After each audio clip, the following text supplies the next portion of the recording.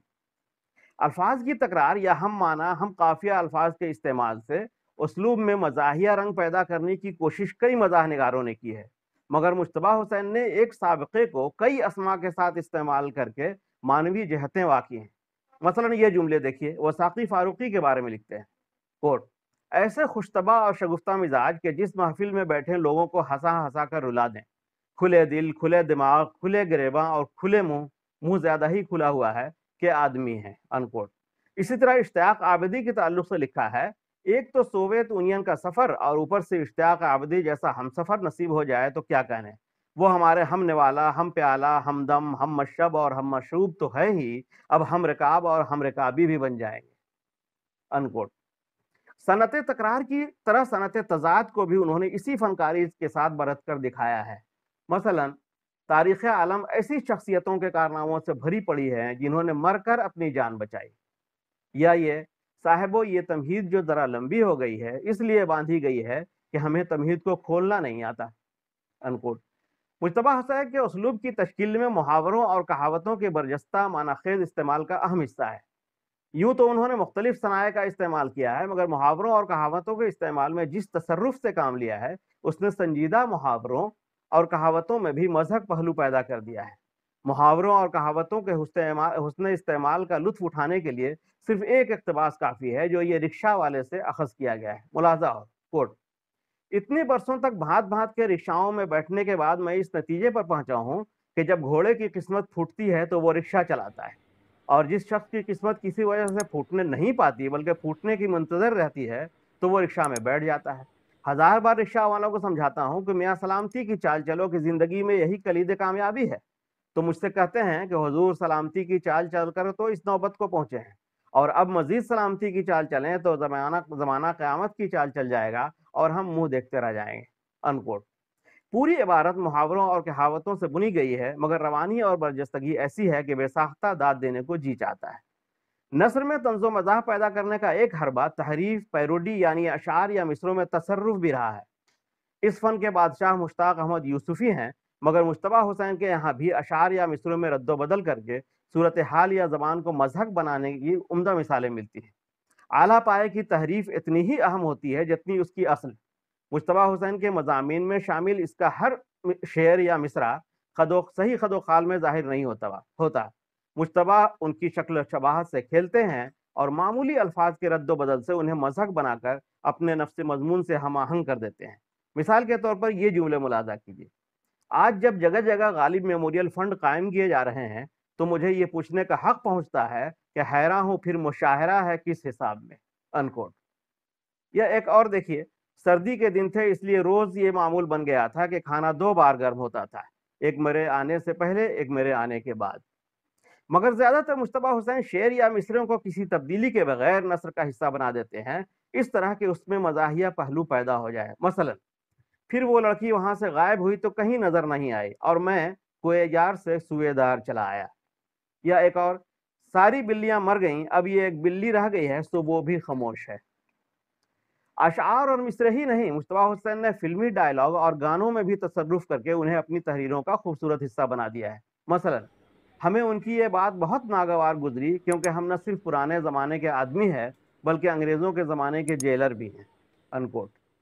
ایک گانا دیکھیے، ہم عادت سے مجبور پہلے دوستوں کے جھرمٹ میں ہی گئے، کیوں نہ جاتے، آخر کو انہی لوگوں نے لے لینا دوپٹہ میرا، انکوٹ۔ اب آخری پیراگراف ہے یہ۔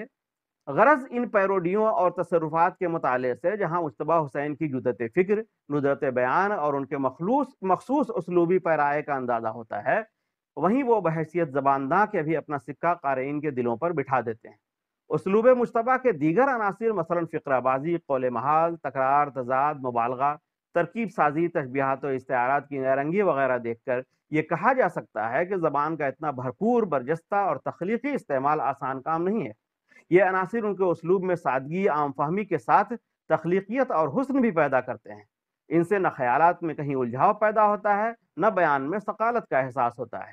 مشاہدوں اور خیالوں کا ایک بہاؤ فطری انداز میں شروع سے آخر تک قائم رہتا ہے۔ مجتبیٰ حسین کا مطالعہ مرقع نگار، انشا پرداز، خاکہ نویس یا کالم نویس کسی حیثیت سے کیا جائے، ان کے اسلوب کی انفرادیت ہر جگہ نمایاں ہے۔ وہ صحیح معنوں میں صاحب طرز ادیب تھے۔ شاعری میں تو گنجینہ معانی کا طلسم ہر روز دیکھنے کو ملتا ہے، لیکن نثر میں اس کا مظاہرہ چند فنکاروں نے ہی کیا ہے، ان میں مجتبیٰ حسین کا نام صف اول میں شامل ہے۔ لفظیات پر اس قدر بے پناہ قدرت بہت کم لوگوں کے حصے میں آئی ہے۔ اس قدرت نے ہی ایک ایسے اسلوب کی طرح ڈالی اور اس کو بارآور کیا جو صرف ان کا اپنا ہے۔ اسلوب کی یہ انفرادیت، زبان کی شگفتگی اور فکر کی تازگی ایسی نعمتیں ہیں جنہیں زوال نہیں۔ انہی کی بدولت ادبی معیار و مباحث کی ہزارہا تبدیلیوں کے باوجود ہمیشہ مجتبیٰ حسین زندہ اور تابندہ رہیں گے۔ بقول مجروح سلطان پوری، میرے پیچھے یہ تو محال ہے کہ زمانہ گرم سفر نہ ہو، میرے پیچھے یہ تو محال ہے کہ زمانہ گرم سفر نہ ہو، نہیں ہے میرا کوئی نقش پا کہ دلیل راہ گزر نہ ہو۔ بہت بہت شکریہ۔